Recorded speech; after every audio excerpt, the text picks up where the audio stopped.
It's the spooky season! Also, look at this new microphone I've got. Oh, listen to that sweet, sweet, decent sound. Remember when I said that I wanted the first draft of Project Storm done by November? Yeah, that's not happening. I've been so focused on my fanfic, and I'm doing really well. I've written 138,000 words. I'm on a roll, honestly.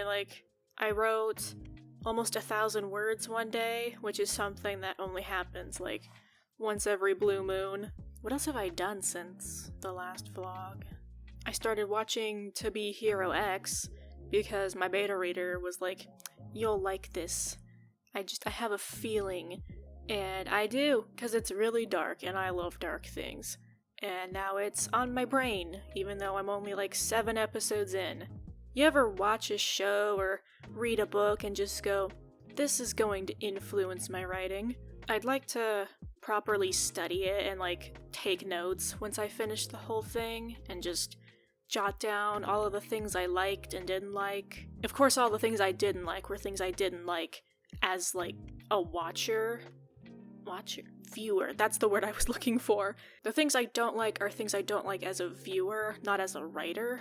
I won't give any examples because I don't think I can without spoiling anything, but there's certain things like the lovable sidekick character dying at the end, one of those things where it's as a viewer, it's heart-wrenching and I hate it, how could you do this? But as a writer, I'm like, yes, that was a good move. After I'm done with my long fic, Project Storm becomes my #1 priority. And I haven't even worked on anything else besides my long fic in a while. I haven't written any one-shots, I haven't participated in our little writing game in quite a long time. I'm just the ADHD hyperfixation, I just focus on this one specific thing. If I end up writing more of Project Storm, then I'll update you then, I guess. Until then, I'm gonna go to a little cafe with this fuck-ass hat and go write my long fic. Okay, a lot has happened since I last did a check-in with you. That writing game that I haven't participated in a long time, well, I'm doing it now. I need to submit it still, but it's done. I mean, I saw the prompt was Soulmate AU, and I was like, I know exactly what I'm going to do. It only took 2 days to write, and then another day to edit it. I'm really proud of it. And also it's Yuri, which I haven't gotten the chance to really write that much of, because Project Storm has 2 boys who are both Arrow Ace, and my long fic has a whole lot of gay, but not really women-loving women. They are there, but they're very much background, cameo characters. They're not part of the main cast. Also, the writing group that I'm a part of is doing our own November challenge thing, because Nanowrimo we don't talk about Nano anymore. So there's an app called TrackBear, and they just released this update where you can, instead of just your word count and tracking that on the leaderboard, you can be a part of a team, and your team can face off against other teams. So our writer group has gathered people together who are interested in this and then split into 2 teams. It's not November yet, but the teams have been announced, so the trash talking has already started. I'm the only one on my team that's a trash talker, and the other 3 are on the other team, so it's just a whole lot of me getting ganged up on. The teams were split to try to keep it even, so because you have someone who will typically write 50,000 words in a month, they were put on a team with people who didn't think they were going to be able to write that much this November. It was just an effort to balance things out. But that does mean that there's just a whole lot of people who are in the middle on one team. But apparently we're counting pretty much any writing, so homework, role plays, just anything. And it's like, man, this is gonna be difficult because I'm not gonna be writing any essays. Hopefully we don't just get steamrolled. It was like, oh, this'll be easy. We're all just gonna count our creative writing, our fanfics, our original work, all that stuff. And then we got told that pretty much anything counted. And I was like, well, we're screwed. I'd also like to do like a daily vlogging thing during November and just talk about what I'm writing that day and stuff like that. So hey, even if I lose, at least I get content. Oh, also, look what I got. Isn't it beautiful? It's got all 25 classic Studio Ghibli movies. The only one that I watched before getting this thing was Kiki's Delivery Service, and I loved it, and I was like, dude, this is incredible. I see why everyone likes Studio Ghibli now. So I've got even more stuff on my to-do list of things to watch/read. And also another thing that I'm gonna want to study. I have like, where's my notebook?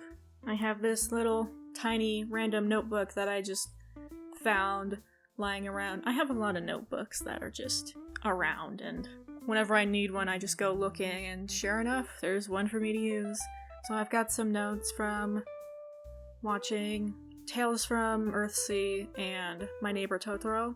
I just wrote down some of the things I liked, ideas that turned into like adjacent ideas but weren't part of the movie. I liked Earthsea. I don't know why everyone's hating on it.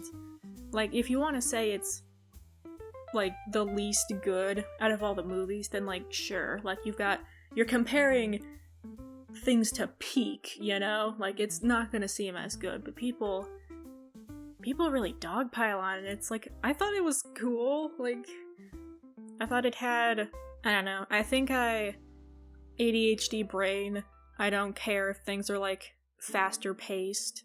All the world building is nice, the characters, I don't know. I value ideas over execution, I think. So even though there were things that were confusing, and I've seen people talk about how it's like based on a book series, but they specifically based it on like the plot from like 3 and 4, and it's like, well, that's odd.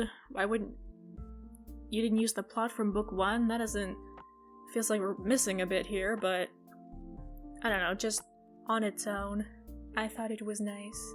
Okay, I'm gonna go write, hopefully a lot.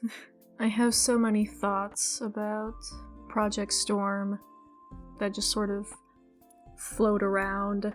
Like, how do I add more representation without...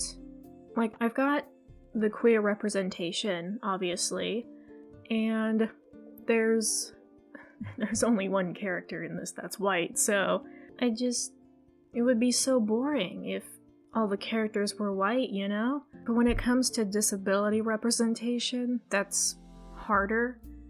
I can't do many, like, physical disabilities because the characters very much need to be able to move quickly and fight and things like that.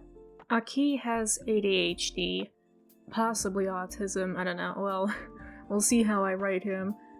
And Kaze can't use his wind very much because he's been pushing himself to use it far too much, and now he's very burnt out, and that's accidentally kind of became an allegory for like chronic pain and things like that. I definitely know what it's like to want to do something and then not be able to, and to push yourself too much and then just be miserable. I don't know. I don't want... It's too common for the villains to be the ones with some sort of disability, I've noticed, and I don't want that. But I also only have 2 characters that are the good guys, quote unquote. 2 of the antagonists aren't villains. One of them is deaf. That one was... I don't even know where that idea came from. I just loved them from the start. I started developing them more, and then, I don't know, it just hit me, and I was like, oh, that's a great idea.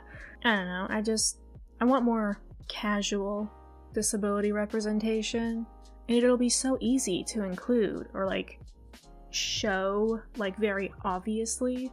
I just thought about his sister, like, talking to him in sign language, and then I was like, oh, that would be beautiful.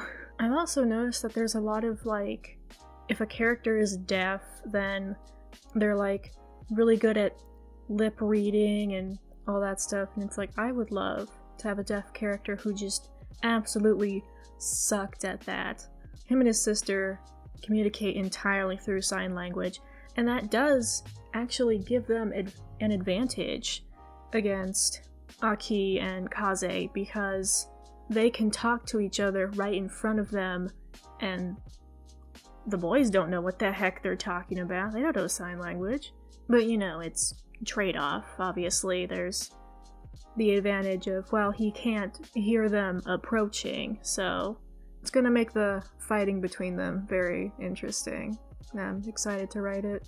Alright, I am going to go make a list of, like, one-shots and random little story ideas that I want to write throughout November, and then we'll talk again in November. So, we'll see y'all later.